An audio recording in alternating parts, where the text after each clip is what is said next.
stop and point.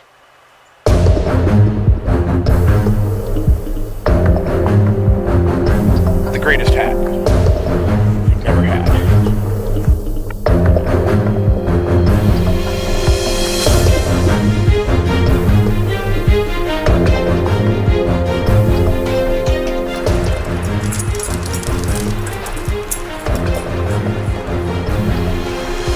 Take a walk time here at the Advanced Base Camp in Florida. Alright friends, welcome back. Just wanted to do a quick little talk. I'm a hat guy.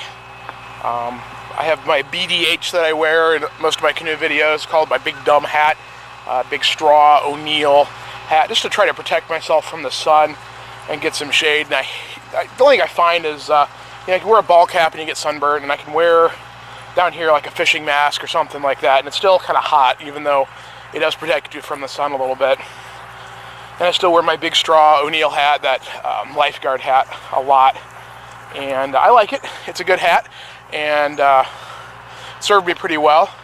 But I did find something recently, something that's been on my list of things that I probably should have gotten or always wanted to get. It's in the $35 range. It wasn't super expensive, but it's probably the best hat that I've never had. The best hat that I've never had is by a company called Kavu, K-A-V-U. They make a lot of outdoor products. But the best hat I never had is called their Chillba. It's a little bit like a coolie hat, which is sort of native to the Southeast Asia area. But this is really the best summer hat I've never had. I've had it for about a week. Just wanted something different because down here, basically, my head gets really hot underneath the straw hat, and unless there's a stiff breeze blowing, it just doesn't move through there, and it's just hot. Great shade, but my head's hot. This thing, however, has got a big it's mesh lined on the inside, and although it doesn't give me quite the same coverage as that straw hat, it definitely is really cool. And the air is not moving, it's going to be a little bit warm. I do notice it's a little hot along the headband, just like any other hat, like a ball cap or anything. And the headband does have a sweatband on the inside on the forehead. But otherwise, I really like it. I sprayed it with waterproofing, and I'll talk a little bit more about the construction of the hat and any pluses and minuses I've seen so far. The plus is it shades you pretty good. It's cool. The minuses is, well, you get funny looks, but who cares, right? So just a brief moment, you're hanging from a palm here. This hat is made in the USA. This is a Kavu. They're out of Seattle, I believe. It is made in the U.S. There's some videos on YouTube about it. This is called, I think it's the Forest Pattern or something like that. Honestly, it was not, I didn't really want a solid color, and some of the other patterns are more expensive. They have masculine and feminine patterns. The Caribou Mom might be getting one of these at some point this summer because she gets hot and has some problems dealing with the heat, and I think she would like it. She would look like kind of goofy like me when I wear it, but that's alright. It is nylon, nicely stitched edge. It's got a stiff foam. Basically, it's cut out on a pattern. They actually laid it out on a pizza box when they first made it, and then stitched down the middle. On the inside, obviously, I've got my straps here. Here's your headband. A little bit of that fuzzy cloth. Branding, Kavu. And here's this mesh, and the mesh goes up. So basically, So basically with the mesh, the very top of your head is up close to that cone, and that is a little bit warmer. But with the mesh on this hat, it really does, when there's a breeze, you can definitely feel it cooling your head. It's very nice. Another benefit of this hat is that if you're working where you want to wear some ear protection, these don't adjust. So if I want to wear them and they have Bluetooth, and if I'm working around equipment or I've been power washing, I have to turn them like that, and they either fall off or don't really cover my ears well enough. However, with the adjustable band on this hat, it's got a pretty nice little buckle on it.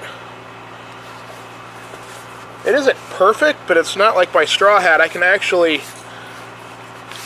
tighten this down and still have some of the adventure dogs running around wanting to go for a walk here. I can tighten this down and actually have decent coverage, little shade here, and still maintain my ear protection, which is kind of nice. Alrighty, and we're gonna get strolling. She's running around like a maniac. So back to the mesh here. Like I said, there's some branding. There's the Kavu brand. But yeah, I like this hat. It's probably should have gotten it a long time ago, to be completely honest with you. And sun setting here. It's about 6:20. This is actually the last day of February, believe it or not. I'm surprised that this winter has gone by so quickly now that it has become a little bit more of a successful winter. And just a little bit of a quick review on this hat.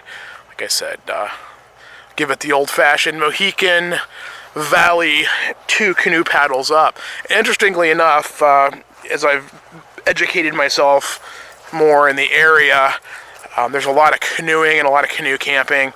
The Swanee River's fairly close by, and some other rivers nearby, Popka and some other areas where I am, that I like to canoe camp. And I don't know if that's going to happen this year. I'm leaving, roughly right now I've got about 2 weeks left here, and then, or 3. Honestly, it really depends on the weather at home. And then I'll be heading home and start work back at up in the Mohican Valley, and I'm gonna lose my tan. It's weird saying that from a ski guy, but I usually have a tan on my face in the winter, where the goggle tan going on with the raccoon eyes a little bit. But yeah, now I've got the full farmer working outside tan. So Caribou Dave and the Adventure Dog, Kavu, Chillba, Chilba hat. The best summer hat that I've never had, that I should have had. Caribou Dave. Out!